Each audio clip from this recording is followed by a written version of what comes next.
Want to use CapCut templates for viral reels? Then you're on the right video. So the very first thing you want to do is head over to your application CapCut. Make sure you are logged in into your account. Once logged in, head over to templates at the bottom of the page.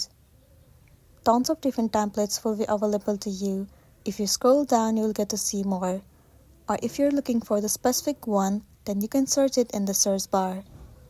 Well, the results will be shown to you. From here, select any of the template that you would want to use. Once you have selected, tap on Use Template at the bottom of the page.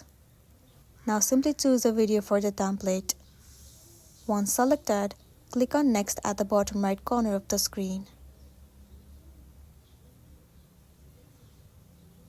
And there you go.